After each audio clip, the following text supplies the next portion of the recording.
사랑하는 여러분, 하나님께서 엘리야에게 세미한 음성으로 여러분 말씀하여 주셨습니다. 여러분, 이 하나님의 세미한 음성은 여러분 엘리야를 돌이키는 하나님의 음성이었고, 또 엘리야의 모든 생각과 틀을 뒤바꿔 놓으시는 하나님의 음성이었습니다.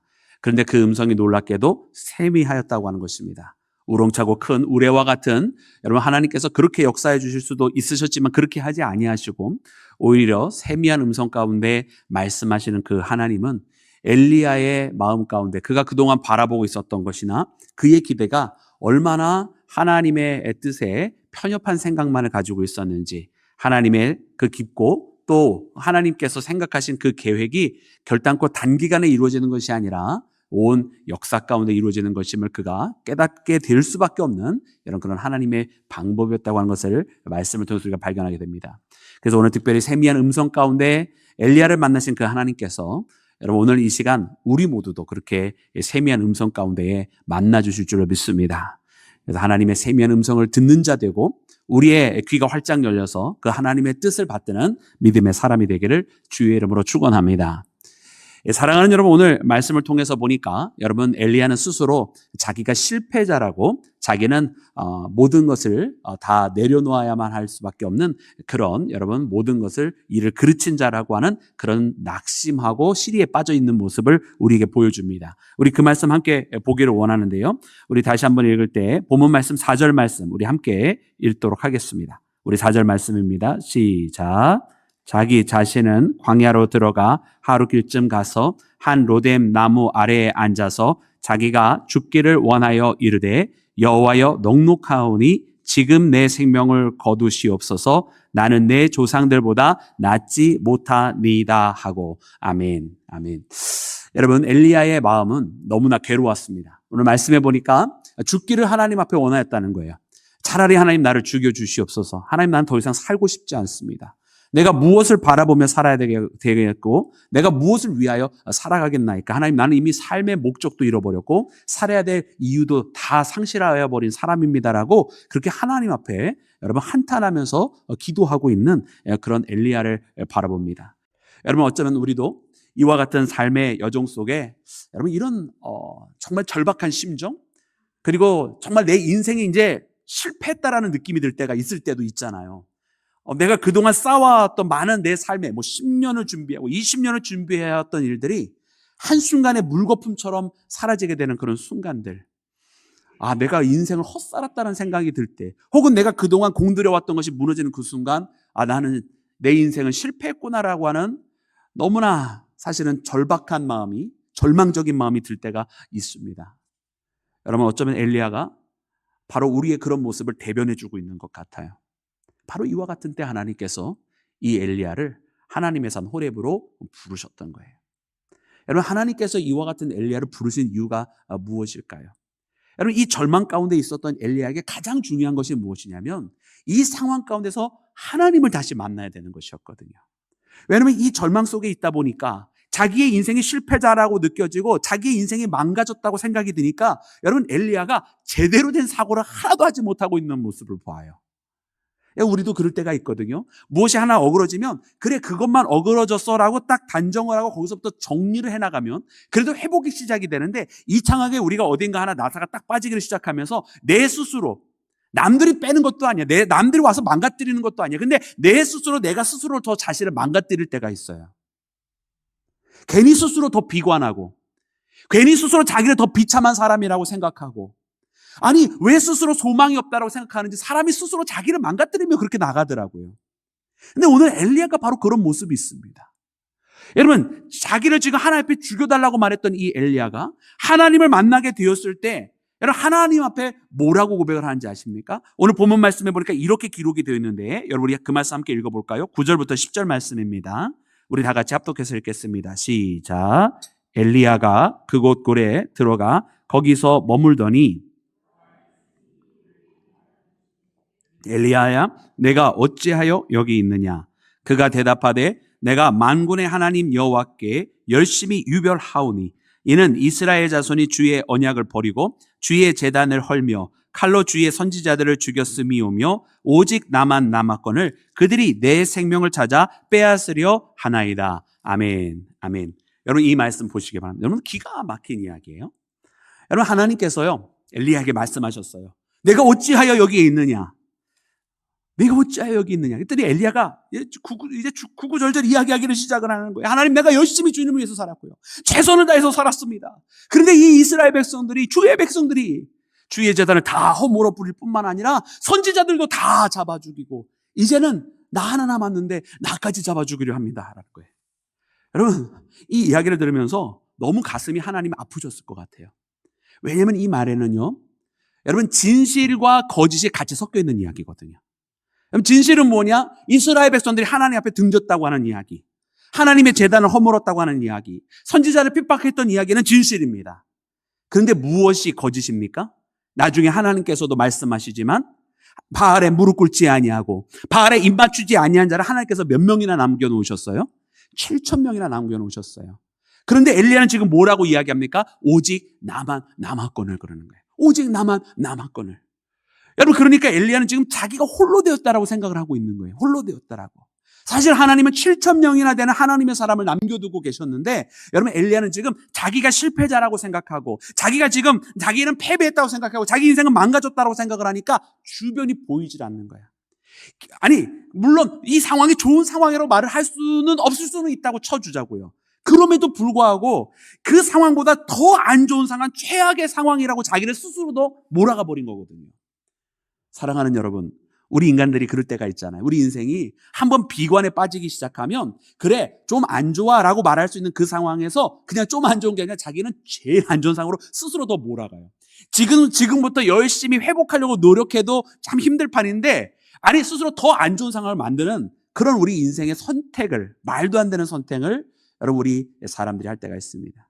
그런 비관에 빠지지 않고, 여러분 그런 절망에 빠지지 않기 위해서 우리는 무엇을 해야 되느냐? 하나님을 다시 만나야 되는 것이거든요.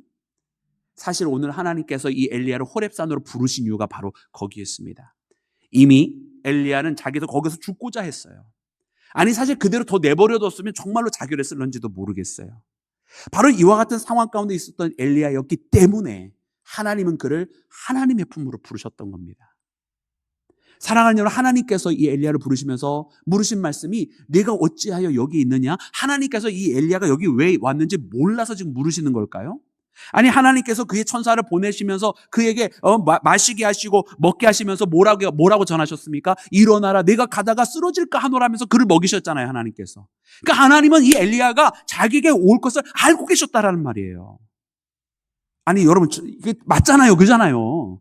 주의 천사가 와서 그렇게 말했으니까 가다가 쓰러질까 하더라도 지금 이 엘리야가 하나님 만나러 가는 거 하나님 아는 거예요, 모르시는 거예요? 아신단 말이에요. 아심에도 불구하고 엘리야가 올 때 뭐라고 질문하셨다고요? 내가 어찌하여 여기 있느냐? 9절 말씀 아닙니까? 내가 어찌하여 여기 있느냐? 하나님 왜 물으실까요? 하나님 오는지 뻔히 아시는데. 아니 굳이 천사를 통해 말씀 안 하셔도 우리 하나님은 전능하신 하나님이니까 이 엘리야가 자기 오는 걸, 그 이유를 그 마음속까지 이미 다 알고 계시는 그 하나님인데 왜 물으셨느냐는 말이에요.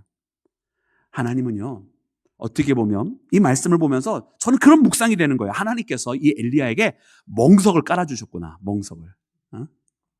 왜냐하면 자기 속에 있는 그 속상한 마음과 자기 속에 있는 그 울분과 억울함과 절망스러운 이 말을 차마 다른 사람들에게 말할 수 있겠어요? 선지자라고 했던 사람이고 한때 갈멜산에서 하나님께서 불러서 응답해 하신 그런 능력의 선지자인데 사람들 앞에 이런 이야기 할 수 있을까요? 못했을 거예요. 근데 하나님께서는 하나님 앞에 그 이야기 다 토해낼 수 있도록, 다 쏟아낼 수 있도록 하나님께서 멍석을 깔아준 거예요. 내가 어찌하여 여기 있느냐 그랬더니 그제서야 하나님 앞에 엘리야가 자기의 속상한 거, 억울한 거, 있는 거 없는 거 다 얘기하는데, 그러면서 드러났던 게 뭐냐면 자기 속에 있는 비관의 마음들, 또 현실과는 너무나 다르게 현실보다 더 안 좋게 절망하고 있는 자기의 모습이 그대로 다 드러나는 이야기를 하게 하나님께서 만들어 놓으신 거예요. 사랑하는 여러분, 그래서 하나님을 먼저 만나야 했겠구나 이런 생각이 들어요. 다른 사람들한테 이야기하지 못하고 쏟아내지 못하고, 뭐 어떤 때는 체면 때문에요, 또 어떤 때는 뭐 다른 이유 때문에. 여러분 우리 사람들은요 자기 이야기를 다 오픈하지 못할 때가 있어요. 여러분 사실은요 교회라고 다 오픈할 수 있는 거 아니잖아요. 여러분 예를 들면 이런 일 얼마나 많이 있는지 몰라요. 내 병이 있고 내가 아픈데요. 아니 그러면 내 병이 있고 아프면 어떻게 해야 돼요, 여러분? 우리 믿음의 동료들한테 내가 이런 병이 있으니까 나를 위해서 좀 기도해줘 이래야 될 거 아니에요. 왜 아멘 안 하세요? 그래야 되는 거 아니에요? 근데 얘기 못해.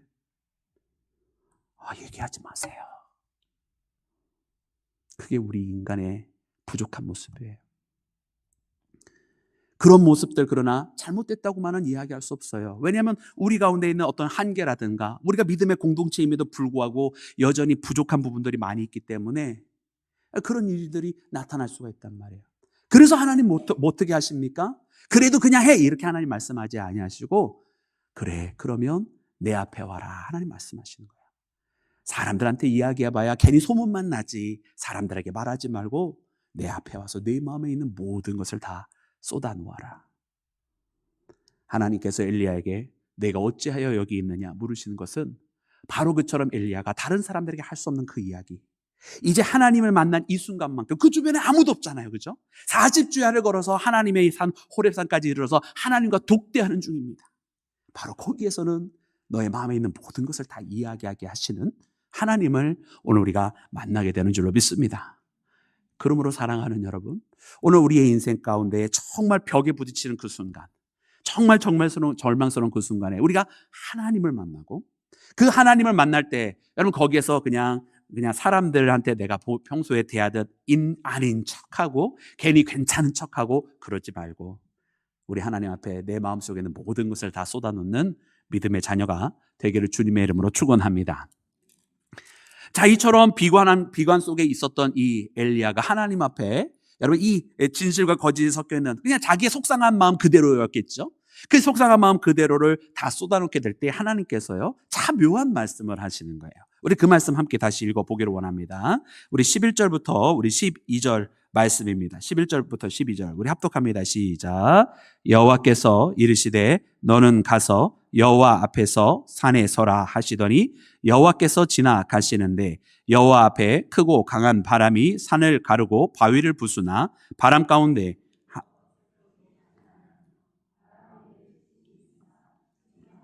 여호와께서 계시지 아니하며 또 지진 후에 불이 있으나 불 가운데도 여호와께서 계시지 아니하더니 불 후에 세미한 소리가 있는지라. 아멘. 여러분 이 부분이 바로 이 호렙산에 있었던 가장 우리의 마음속에 인상 깊게 남는 말씀입니다. 지진이 일어나는데 큰 지진 가운데서도 하나님 계시지 않더라. 큰 바람이 일어나는데 큰 바람 가운데도 하나님 계시지 않더라. 그 후에 불이 일어났지만 그 가운데서도 계시지 아니하더니 세미한 음성이 세미한 소리가 들리더라라는 거예요. 여러분 하나님은 어디 계셨습니까?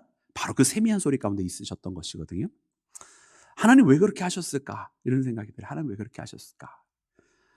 분명 하나님께서는 이 엘리야가 원하는 것을 너무나 잘 알고 계셨습니다.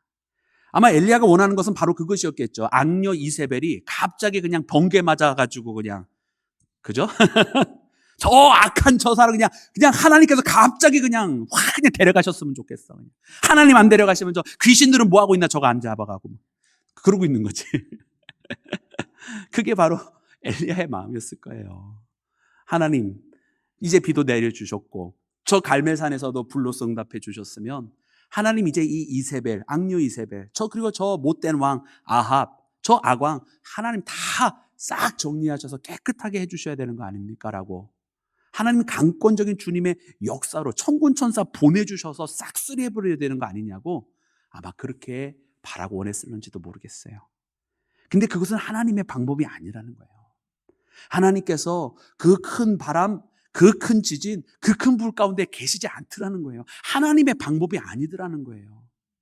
엘리야는 그것을 바라고 원했죠. 너무나 그렇게 되기를 소망했죠. 그러면 이제 모든 것이 끝났을 거예요. 모든 그의 고민도 끝났을 것이고요. 자기의 사명도 완수했다라고 생각을 했었을 거예요. 근데 그것은 하나님의 방법도 아니고 하나님의 때도 아니었다라는 이야기예요. 그러면서 오히려 세미한 가운데 하나님 말씀하시더라는 거죠.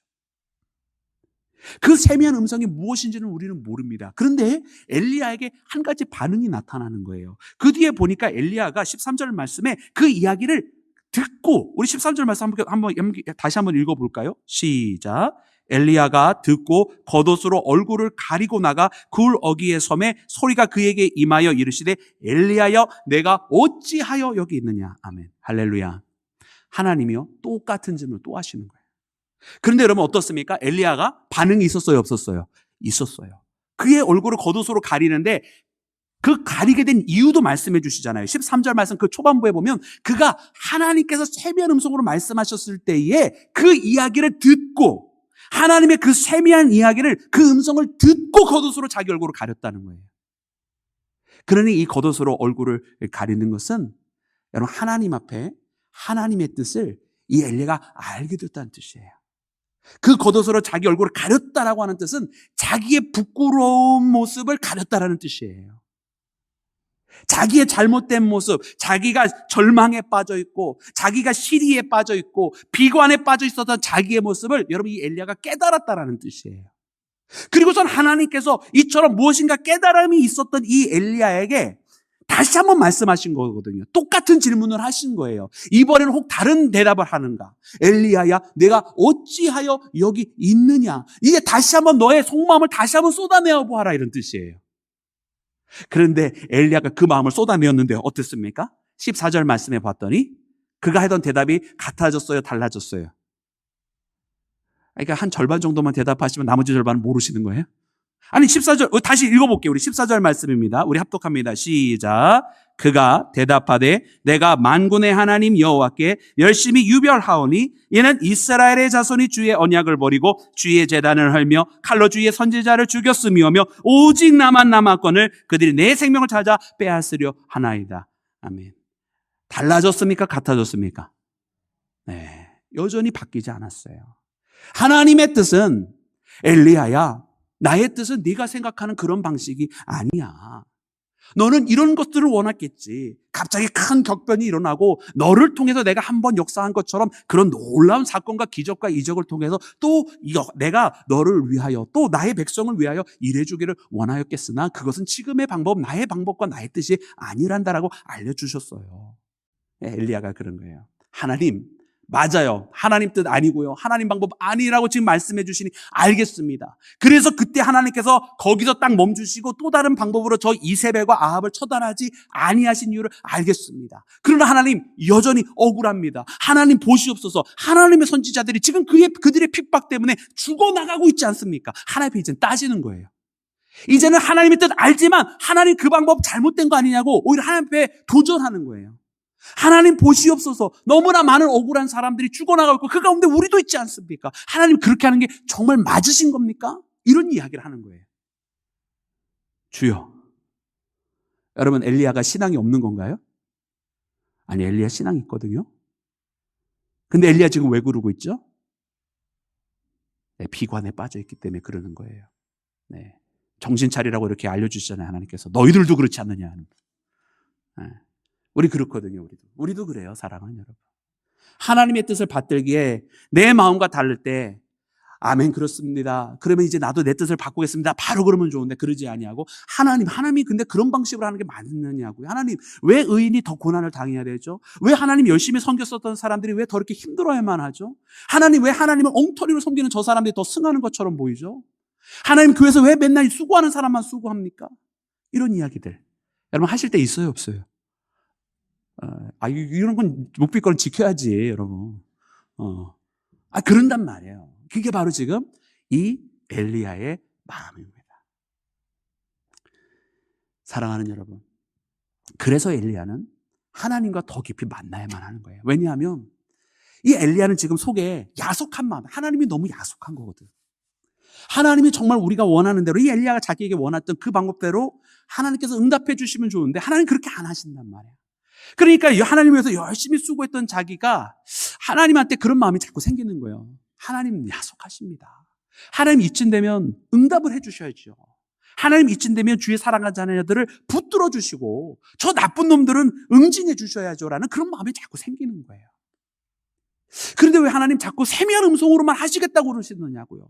다시 좀 지진도 만들어 주시고 불도 내려 주시고 큰 바람도 일으키셔서 다시 한번 이 천지를 다 뒤집어 엎으셔서 살아계신 주님을 드러내시고 그 가운데 하나님을 따랐던 사람이 옳았다라고도 좀 이야기해 주시고 그래 주셔야 되는 거 아니냐고. 지금 그러고 있는 거예요. 그래서 여러분, 하나님이 그 다음에 두 번째로 그의 답변이 달라지지 않기로 하나님께서 이렇게 말씀하십니다. 우리 그 말씀 함께 읽어볼까요? 우리 15절 말씀, 15절과 16절 말씀입니다. 우리 함께 합독해서 읽겠습니다. 시작. 여호와께서 그에게 이르시되 너는 내 길을 돌이켜 광야를 통하여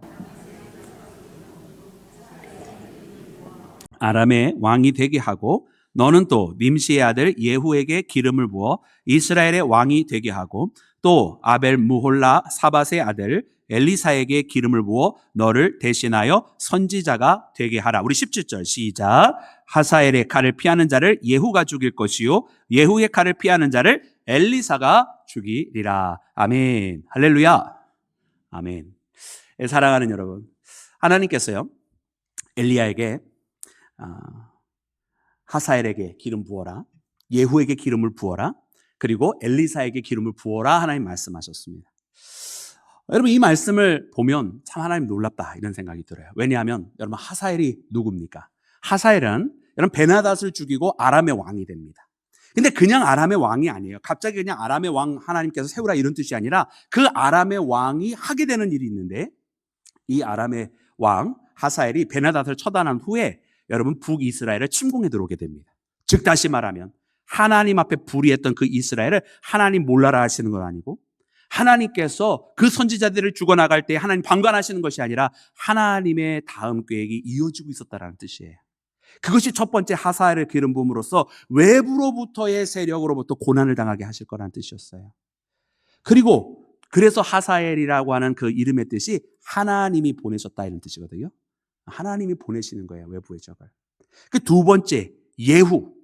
여러분, 예후는 북이스라엘의 왕이 되잖아요. 근데 이 예후가 누굽니까? 바로 이 아합 왕조를 몰살시키는 다음 북이스라엘 왕이 되는 거예요.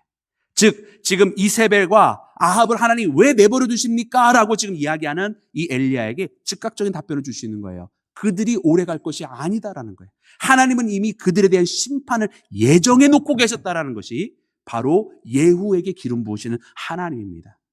그래서 이 예후의 이름의 뜻이 뭐냐면 그는 하나님이라는 거예요. 그는 하나님이다. 즉 다시 말하면 이 심판을 하시는 분이 바로 예후라고 하는 그 사람 왕이 아니라, 모반을 일으킨 그 사람이 아니라 하나님께서 아합과 그 이세벨을 심판하셨다는 거예요. 할렐루야. 그리고 마지막 엘리사. 이제 엘리야의 뒤를 이을 선지자 엘리사를 하나님께서 세우시는 거예요. 그럼 하나님의 역사는 어떻습니까? 하나님의 역사는요 끝나지 않았다라는 거예요. 하나님의 역사는 계속되어진다는 거예요. 여러분, 그러니까 하나님께서요 세미한 음성으로 말씀하시는 거예요. 어떤 큰 것이 보이지 아니하여도, 지금 또 다른 그런 갈멜살에 불로서 응답하시는 그 역사가 일어나지 않아도 하나님은 지금 하나님의 일을 계속하고 계시다는 거예요. 여러분, 하나님은 단 한 번도 그분의 선하신 사역을 멈추신 적이 없는 줄로 믿습니다. 여러분, 우리가 그렇게 일하시는 하나님을 만나야 되는 것이거든요. 다시 한번 우리가 우리의 마음속에 하나님에 대한 믿음이 고백이 흔들리고, 괜히 하나님 야속합니다 그러지 말고, 하나님 나 그동안 하나님 열심히 섬겼는데 왜 나한테는 응답 안 해주십니까? 이러지 말고 하나님과 다시 깊이 만나기를 원합니다. 그러면 하나님께서 지금도 역사하시고 지금도 그분의 손길로 붙들어 주시는 그 은혜를 우리가 분명 체험하게 될 줄로 믿습니다. 그래서 오늘 이 말씀 속에서 지금은 우리 가운데 세미한 음성으로 말씀해 주실 줄 모르겠어요. 아니, 오히려 그 세미한 음성으로 말씀하시는 하나님은 너의 방법이 아닌 나의 방법으로라고 말씀하고 계시고, 너의 그 생각이 아닌 나의 계획대로라고 말씀하시는 그 하나님, 지금도 멈추지 않고 일하시는 그 하나님과 동행하시는 우리 모두 믿음의 가족 되기를 주님의 이름으로 축원합니다.